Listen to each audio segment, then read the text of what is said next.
Para pebisnis pemula atau yang sedang melaksanakan bisnis banyak mengeluhkan kepada saya tentang kenapa bisnis saya itu tidak berjalan secara baik. Progresnya lambat dan bahkan cenderung menurun. Video berikut akan menjelaskan tentang beberapa kesalahan yang dilakukan oleh para pebisnis terkait dengan pengembangan bisnisnya. Kesalahan pertama, para pebisnis tidak fokus pada detailing numbers. Para pebisnis lebih fokus pada bagaimana model desain bisnis, lebih kepada bagaimana mengemas bisnis ini bisa menarik, bagaimana menjualnya agar bisa menarik, tetapi mereka lupa bahwa semua yang mereka lakukan itu harus dihitung secara detail. Dihitung itu tidak dengan kata-kata atau narasi. Dihitung itu harus menggunakan angka yang real, harus menggunakan perhitungan yang matang. Ketika kita tidak memperdulikan detailing numbers ini adalah kesalahan fatal buat para pebisnis. Sehingga tidak heran kalau kemudian para pebisnis merasa tidak ada progres karena memang tidak pernah dihitung sejauh mana perkembangan itu dilakukan. Para pebisnis masih sibuk dengan bagaimana bisnis lawan, bagaimana bisnis kita berbeda, bagaimana cara mengembangkan iklan, promosi, tetapi program-program itu, peningkatan kualitas produk itu ternyata hanya dilakukan secara berkata gitu, hanya asumsi. Di sini tidak bisa. Di bisnis ini kita harus menggunakan angka-angka yang real.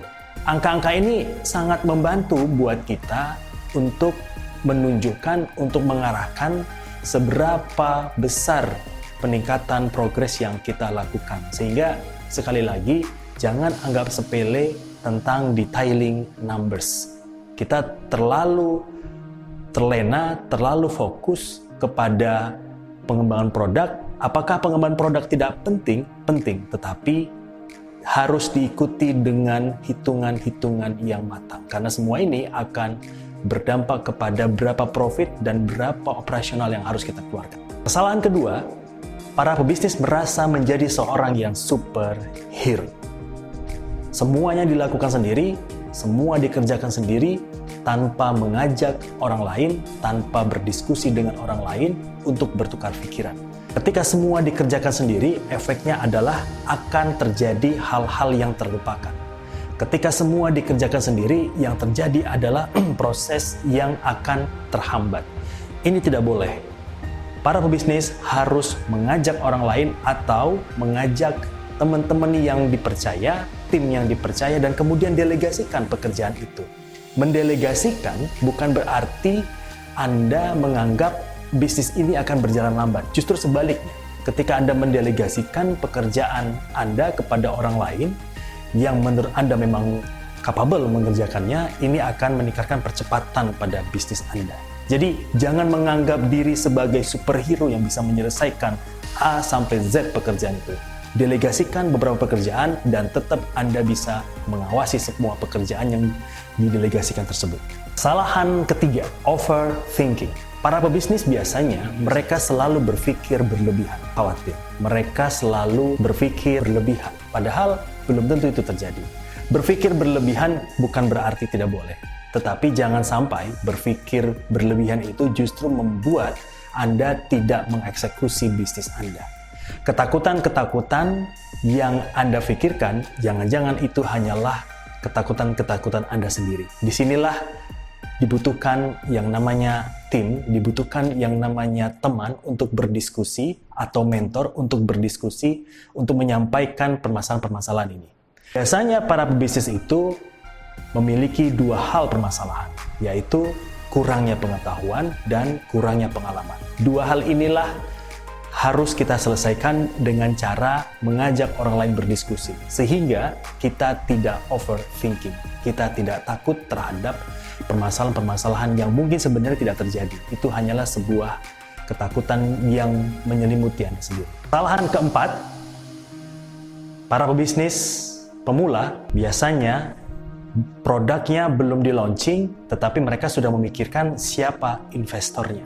Di sini terjadi gagal fokus. Bagi para pebisnis, mari dibangun produk yang bagus, produk yang memiliki kualitas dan memiliki value yang berbeda dibandingkan yang lain, kemudian di-launching, kemudian diberikan reportnya dan progresnya, baru setelah itu Anda mencari investor. Biasanya ketika produk ini belum jadi, kita kemudian buru-buru mencari investor. Inilah yang menyebabkan para pebisnis gagal fokus. Justru mereka tidak memperbaiki produk, malah sibuk mencari investor. Mencari investor adalah sebuah keharusan dalam pebisnis, tetapi ini bukan yang utama. Tanpa investor pun sebenarnya Anda bisa melakukan ketika Anda percaya diri bahwa produk yang Anda lakukan, produk yang Anda hasilkan memang dibutuhkan oleh banyak masyarakat. Investor di sini akan memberikan nilai tambah untuk peningkatan kualitas produk Anda. Ingat, jangan cari investor dulu, tetapi launching produk Anda dan perbaiki, dan berikan laporan progres produk Anda kepada para investor target Anda. Kesalahan kelima, biasanya para pebisnis kurang peduli terhadap hak cipta produk. Ketika Anda melihat bisnis Anda mengalami progres yang cukup bagus, ketika Anda melihat produk Anda akan dibutuhkan banyak masyarakat, maka daftarkanlah produk Anda ke kementerian terkait bahwa produk ini adalah hak cipta Anda. Hal ini penting karena perlindungan hak cipta menjadi bagian dari progres bisnis Anda. Ketika bisnis ini dilindungi hak ciptanya, maka Anda adalah pemilik dari bisnis ini dan Anda bisa semakin mengembangkan bisnis ini tanpa diganggu oleh orang-orang yang tidak bertanggung jawab.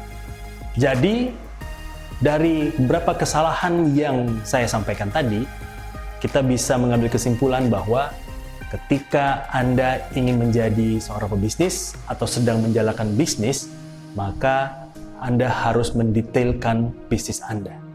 Detailkan bisnis Anda, diskusikan dengan tim-tim Anda yang memiliki pengetahuan, atau diskusikan dengan mentor yang memiliki pengalaman. Dan jangan lupa yang terakhir, Anda harus mulai berpikir untuk mendaftarkan produk Anda sebagai hak cipta Anda. Kita harus mulai peduli terhadap karya-karya kita sendiri. Demikian 5 kesalahan yang biasanya dilakukan oleh para pebisnis. 5 kesalahan ini harus Anda hindari sejak awal. 5 kesalahan ini harus benar-benar Anda pahami, Anda lakukan, dan menjadi catatan penting dalam bisnis Anda. Jika Anda tertarik untuk mengikuti tips-tips berbisnis ataupun strategi berbisnis, silakan subscribe, like, dan share video saya sehingga Anda mendapatkan notifikasi video saya selanjutnya.